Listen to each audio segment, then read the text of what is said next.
Welcome into the Shawn Quinn Show right here on ESPN Radio Savannah. Christian Gokel, glad to have y'all hanging out talking some Savannah State Tigers football as it is finally game week here in Savannah. It's been a really long time. I know we had one game this past spring, but it's been such a long time since we've had a fall game getting ready to kick off. Joined here by the head football coach of the Savannah State Tigers, Shawn Quinn. Man, since you took over as the head coach, this has been like a running joke with us.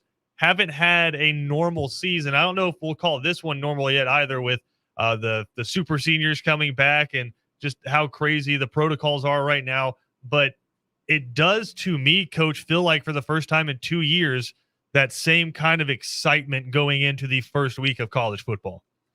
Definitely, excited to get back to playing football and doing what we do, which is going out competing and getting better every week and working on a new addition of the team. It's like a new band that you go get a new set of playlists and, play a little Coldplay, maybe open up with little Stones, maybe throw a little Prince in there because everything's a little different, but excited to get out in the field and play a really good team. And we got a long way to go.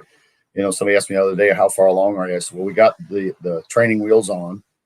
We're hoping to get those off here at some point and then go to be able to ride with both hands on the bar handle and eventually ride with no hands. So new team, new opportunity, and but a lot of fun stuff ahead and a lot of good games, a lot of good opportunities the next couple months.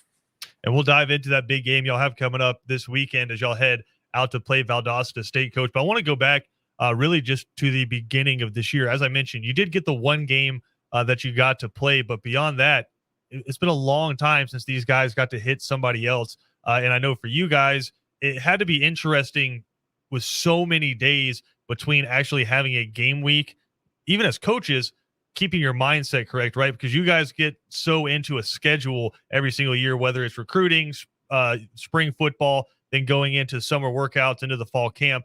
What has these last 18 months been like for you trying to navigate that? Because you're not just managing players, you're managing a coaching staff as well.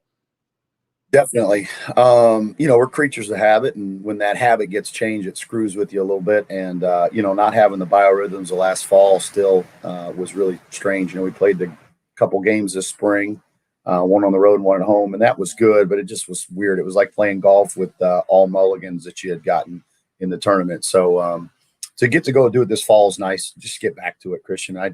August is training camp. September, October, November, December is play football, and then recruit starting in, late December, early January. So you want to get back in that, and that's the way it's meant to be. So it's good. And I know it really threw our kids for a loop, our coaches. And it's taken some time to kind of get back in the groove, and still feel surreal a little bit that we're getting ready to play, to be honest with you. You keep waiting, hope that somebody doesn't cancel college football again here at the last second. But I'm pretty excited, and not a lot of sleep and a lot to do. So we just got a lot of work to get done here in the next couple days and next couple months. And Coach, as I mentioned there, Valdosta State coming up on the schedule. We'll dive into that game preview coming up here in a little bit. But look, Coach is a busy man, getting important phone calls. It's game week. I'm sure that thing doesn't stop ringing all day. But the roster that you have coming back, some really phenomenal players on it. I wanted to start with the guy we talk about a lot, one of my favorite players to watch in college football in general, D'Angelo Durham. You see the undefeated from ESPN ranks him as their number 2 player at a HBCU. Just there has to be a sense of pride for you, because I know that guy has played a lot of football for Savannah State, but seeing him get recognized at a national level has to be really cool for you to see. Yeah, I'm all for our guys getting every awards. I mean, if they could all win the Heisman or the Lombardi or get an NIL deal like the quarterback at Ohio State, I'm all for it, man. These guys work hard, and they got a lot of things stacked up against them. So I'm excited for him, excited for our guys that they get an opportunity to do something like that. And for him to be recognized, obviously I think he's a pro prospect. I mean, he's got to have a great year and then make a decision whether or not he comes back and plays a 5th year or graduates or what he does. But, he's an awesome guy, awesome dude. And, Augusta's been good to us, Christian. We've got 5 guys from Augusta, 6, I think now, and 5 are starters, and the 6th will be a starter. So it's been a great area for us. And guy can play, man. He's a good football player and good guy. And so I'm happy for him. And, we've told recruits, you come here, and especially if you're a tailback, man, you're going to get the spotlight on you because we're going to run the football. Well, you mentioned the tailbacks right there. What is that rotation going to look like? Is it going to be like 60% D'Angelo Durham with 40% other guys rotating? When you have a guy that talented, is he going to see a bulk of the carries? You know, I never a prognosticator, but I will tell you this. I think our guys, you know, we want to play by committee, you know, have as many guys that can play different positions. You know, many guys rep with the old WWE concept, tag team wrestling. You know, we'll play. We got another tailback we really like, Shamarcus Poole, who's had a great camp. We got a freshman, Trenton Johnson from McIntosh, who's done a really nice job in camp. Jordan Grant, who's a good local player. So, you know, as many as D'Angelo can go, and he needs a breather. And hey, tap the hand. I'll jump in the ring. You go back, and it's old, you know, Monday Night Raw. Remember when you were a kid watching the wrestling, watching Hulk Hogan and Rodney Piper, Rodney, all those guys tag team wrestle. So that's kind of the concept. But obviously, D'Angelo's the lead guy and all that. And everywhere I've been, we've always played more than one tailback. When I was at Tennessee, Jamal Lewis was a great player, but we had Travis Henry. You know, we had other good ones. And everywhere I've been, you're going to have more than one. And but you ride that guy and then try to keep him fresh and get some other guys that are different styles to kind of be a change up. So I'd say he'd play the majority of the snaps, and he don't want to come out. So that's a good problem too. But is this a Devon Gibbons offense right now? You know, it's without saying too much. That's an interesting question, man. We've been having that discussion. There's a couple of guys that have really had good camps, and that could be a multi-headed monster. We'll see kind of here game one where we go with it, and from there. Which is a good problem to have, is to have a couple guys you feel comfortable with and feel like you can win with. I was going to say, was this offense with Coach Demasi calling plays, does it kind of lend yourself to being able to switch out the quarterbacks a little bit more than some other offenses? It does. If you were calling them, especially if you were the OC, we could switch them out all the time. You proved that in the spring game 2 springs ago. You were the man. So we may need to have you come in and clinic us on how to run the football and throw it. So we may have that one scheduled here soon. But, you know, when you run the option like we do, you're going to have multiple quarterbacks because those guys are going to take some hits. I know at Georgia Southern, we had Jarek McKinnon, Jabo Shaw, Russell Demasi was one of our – we played multiple guys. And over the course of the season, when you run the ball, you take more hits. And we just feel like kind of that same style, man. You know, I'm a big believer if you're traveling, you better be playing. And we don't want to have a bunch of guys on the team that don't play, that travel. And so, you know, we'll play multiple guys there. And, you know, we also got to look to the future with the future quarterbacks we got. Coach, some talented guys at the other skill position as well, wide receivers and tight ends, some really good pass catchers on this team. Who are some guys you're excited to see get out there? At tight end, Julian Roberts has had a really good spring. I'm really excited about him. I really feel like he's made a ton of headway. A local guy here from Memorial Day, Brent Carr, who was a state champion wrestler, believe it or not, playing wide receiver, which doesn't happen a whole lot. From West Lawrence has had a really good camp. Demick Colbert from Upson Lee's had a really good camp. Dante Devereaux, who's from Untitled Chapter Charter up in Atlanta area, has had a really good camp. So I think we're better at the skill position. We got Enosh Carter in the slot, who really had a really good year. So I'm excited about the group of guys that we got. I just want to see us get better and offensively just, you know, take another step, be able to run it. And I think the one thing we did in 19, which gave us a chance, and really, you know, if you look at any good football team, was we took care of the football. And that's what we got to do on Saturday, especially when you play teams with really good talent and a bunch of ability to score. The turnovers generally will play a huge role in who wins the football game. So that's kind of been a, you know, big coaching point from day one here, is taking care of the football and us being really good holding on to it. Coach, none of this goes on offense without those 5 guys up front. Do you guys feel like you've identified the starting 5, or could we see kind of a rotation? You know, I think we got 3 of the 5. We've got a local guy from South Effingham named Connor Vasher, who's had a really good camp. He's our right tackle. Carvey King, who's been a really good, steady player for us and at left tackle. And Dylan McLeod, who's our center. Those 3 guys have played and started a bunch of games over the last couple of years. And then guard was kind of by committee in the spring. We did sign some guys and brought some new guys in here, and they've had good camps. So I think we're better at guard than we were in the spring. And but the offensive line, you know, you look at the trajectory, Christian, of Clemson. You know, I really try to pay attention to the elite ones, and I got a chance to go over there a number of times. And the one thing I noticed while Coach Sweeney was there was just the improvement of their offensive line when he was first there versus at the last time I was there, how much better they were. And as they got better, they were able to then win national championships and then compete with Alabama, because the thing with Alabama has been, as good as they are at the skill, which is incredible, they're always the best up front. They have the best offensive line, the best defensive line. And that's the part people don't talk about with them. And that's where Clemson's made a lot of headway, being able to compete with them, and Ohio State, being really good on the offensive and defensive lines. And, year in and year out, Alabama's got the best offensive line, the best defensive line. And that's really the difference that's kind of undersold in the media. And, our thought here is if we're really good up front on the O-line and D-line, you got a chance to win a bunch of games. No offense to any skill guy because they're important, but no, man. Good. I hadn't been, if the Ravens are good on the defensive line, they're going to have a chance to win the AFC North every year. And they seem to be good up front every year on both sides of the ball. So I think, we talk about the Odell Beckhams or the Odells of the world, and they're great players. But if you're not good up front, it doesn't make a hill of beans. We got to take a quick break here, but we'll come back, take a look at the defensive side of the ball, and take a look at Valdosta State coming up this Saturday. More to come on the Shawn Quinn Show right here on ESPN Radio Savannah. Welcome back into the Shawn Quinn Show right here on ESPN Radio. Christian Gokel, glad to have you hanging out, talking some Savannah State Tigers football. And, Coach, we were talking about the offense, but flipping it over to the defense, you guys have some leaders that are coming back, some upperclassmen that have played a lot of snaps for this defense. Have they started to develop a little bit of identity on that side of the ball as you finish up fall camp? Yeah, I still think we got a long way to go. I'd say we're a lot farther along offensively than we are defensively right now, which is a little bit disappointing to me. But, defensively, we've got a really good veteran front and a couple linebackers that have played pretty good amount of snaps. Secondary's been a little bit of mystery. We had our entire secondary out this spring, and so some of those guys are back and some have been injured, and it's just been kind of a process. So we're not where we need to be by any means in the secondary yet, but we've got some good players and guys that played a lot of football. We had a number of guys that played against Miami as true freshmen. Now those guys are seniors, so they've been through some fires. It's a good way to get baptized when you're a true freshman in FCS football. Go play Miami. And get indoctrinated in that way. And so a lot of these guys have had some big games under their belts, and so that's going to help us hopefully down the stretch. Well, Coach, I mean, I don't think it gets really any bigger for a kickoff game than kicking off out in Valdosta against Valdosta State.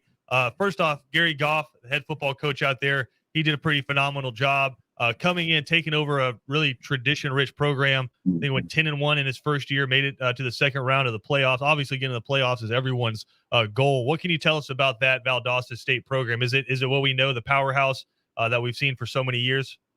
Yeah, definitely. They're the gold standard in Division II. If you take a poll of all the Division II coaches, that would be the number one program year in and year out. There's some other ones. West Florida obviously won it last year, and Valdosta State beat them in the regular season. Valdosta State's been the gold standard. It's kind of what, to be blunt, we want to be like here. Want to be a national contender every year, have great facilities, have great support, and get some of the best players from Georgia and Florida, and that's what they've been able to do.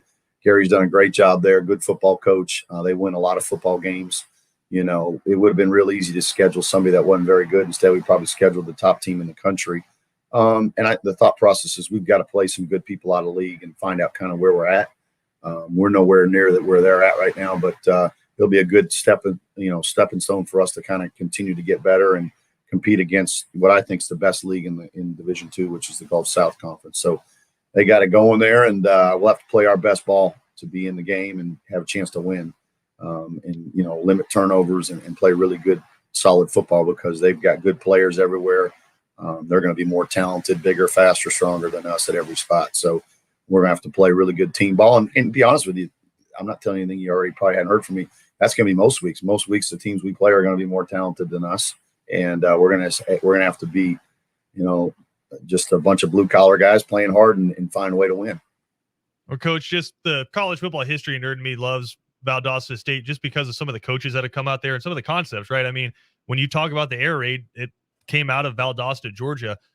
Is that a similar offense to what we're going to see coming up on Saturday? Are they still running those principles or has Gary Goff kind of moved more towards the new spread that we're seeing everybody else run? Gary and those guys, they've got a new offensive coordinator. They've got their own style. They do. Obviously, Valdosta State's the home of the air raid, and there's a lot of history there that they have with that type of offense. But they can run it, they can throw it. They'll get in a lot of similar sets. They do a really good job.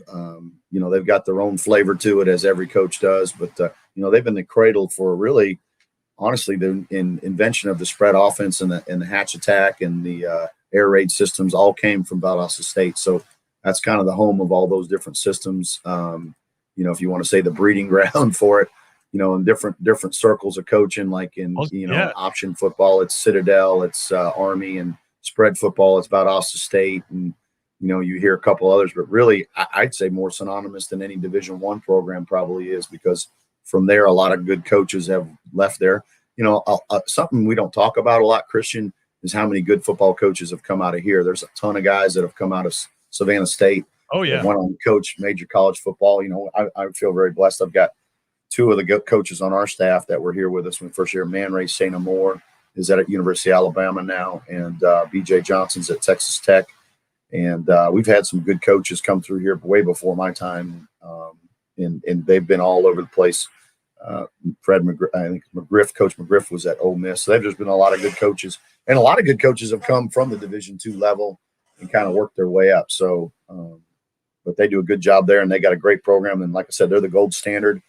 We're trying to model ourselves as an athletic department, as a football program after a place like Valdosta State on how to do things the right way. Well, Coach, I know you guys aren't about moral victory, so you're fully planning on going in there and doing everything you can to win this football game. What's it going to take, though? I know an offense that can score a lot of points there at Valdosta State. Is this one of those situations where you can use your style of offense to kind of play defense a little bit against that offense? Well, you gotta be smart. They're like Golden State was in their heyday. They can score a lot of points in bunches and in a hurry. So, the best way to keep their offense from scoring is have them off the field. So we've got to be able to sustain drives. We've got to be able to win the turnover battle. They can run the football as well as anybody will play. They got a great quarterback that can throw it, run it. He's super athletic and does a really nice job. So we're going to have to really honestly play our best ball and be really good with the football and be good on special teams and make it a 4-quarter game. They blow out a lot of folks early and the games are kind of over at halftime. So that's the biggest thing. You go in there with a great crowd. There'll probably be 20,000 there, and go in there into that crowd and in an arena like that, you got to go out and play good football early on and just be poised and do some good things with the football and hold on to it, and then win the field position battle. And we've got good players; they've got really good players. So I'm excited to see our guys go out and compete and see what we can do. And Coach, we got to take a quick break though. We'll come back with more of the Shawn Quinn Show right here on ESPN Radio Savannah. Wrapping up the Shawn Quinn Show here, and Coach, quickly here. Is there a different level of intensity going through a fall camp when you're facing an opponent like a Valdosta State to start the season? I know you mentioned this is a really good opportunity to learn a lot of things about your football team, but as you're getting ready and getting into game week, is that intensity level a little bit different? Well, you want to be prepared no matter who you play. I think if you told the guys we're playing Alabama versus Alaska Tech, there may be a little different thought process in their brains, but I don't know how good Alaska Tech is. I know Alaska Tech. Yeah, the Aleutians. They're the fighting Aleutians, but the fighting what is it? Snowshoers or something. But but all joking aside, I knew coming into camp, at the end of camp, we had a formidable foe. Our first year we played a really good Florida Tech team. My first year here we played Miami and UAB was who we had to start off with. So. There's never really been a patsy on our schedule. It just gets you that ready that much quicker. Like I said, knowing that was at the end of the tunnel, it means you just got to do that much more work. But I don't care who we're playing. We're going to try to prepare and do the best job we can. And obviously the kids know that the quality of opponent is better than maybe some other teams. But you still got to get ready the same way and work your nuts off, or work your butts off. You may have to edit that one there, but. You have to work your butt off and get ready to go. And, I still think there's some rust from a year off, even though we've had camp and all that. I just think there's a rust just because of the competitive cycle for us versus a Division I program is a little different because we had that year off. So anytime you're a year off, there's a different feel to it. And if that makes sense. So that's kind of been the challenge of, coming out of the spring, but still feeling like you had some rust to get off for just having that year off. So that's kind of, I'm sure they have it. I'm sure every Division II program has it because there hasn't been a lot of competitive opportunities in the last 16, 18 months. And Coach, some rapid fire questions here to wrap up this week's edition of the show. Number one, better burger, tinfoil wrapped from a concession stand at a football game or going to a restaurant and getting one? Usually if you put it in the tinfoil, the trick is that it continues to cook. The juices continue to work through the meat. So I would definitely go tinfoil on it. I thought you were going to give me two different restaurants that I had to pick from. So that was a little easier. Thank you on that one. No, I don't think anything beats a tinfoil burger from a concession stand. But yeah, the cheese is melted on the bread. It's just a little moist. You open it up and just kind of this steam comes off. You know you're getting ready to have a party, and it's going to be one that you really want to be at. So. All right, Shawn Quinn's playlist for long road trips, either on the bus or on the plane. I'm kind of some new genres, but the Steve Kimmick Band. I'm a big Dave Matthews guy. I love some Allman Brothers. I gotta get to listen to the brothers on the road. Then I may even just put in some like Sting, maybe a little Tom Petty. Just kind of chill it down a little bit, but. When I played, it was Metallica. It was a bunch of other things. I used to do concert security for major bands, so I always had a lot of different things on the playlist. I'm pretty wide open. I love some Bob Marley, so I'll get a little reggae in there too, and mix it up a little bit depending on how long the trip is. But if it's a 10-hour deal on a bus, it'll be a wide variety, and the shorter the trip, probably more intense the music is. All right, finally here, Coach. I don't know if you've been, I'm sure, locked in camp, but South Carolina. Their starting quarterback this Saturday is actually a guy who was a grad assistant 2 weeks ago. So my question to you is this. One coach on the team right now that if he had eligibility and you could throw him in there could contribute to the team.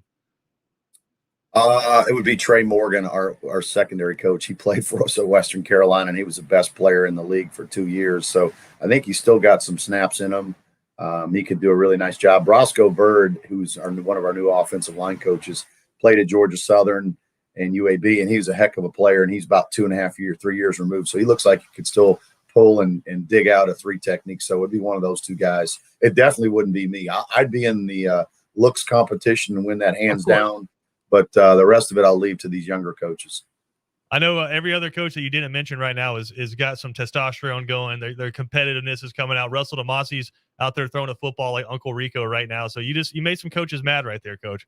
That's all right. I'm sure I made him mad after practice today. I was on him pretty good today. So, but Russell could spin the ball. He was a spread guy who got somehow convinced to run the triple option, and then into zero blitzes for about 2 years there. So he's a brave soul. I give him a lot of credit because we knocked his helmet off more times than I can count when I was on defense there at Georgia Southern.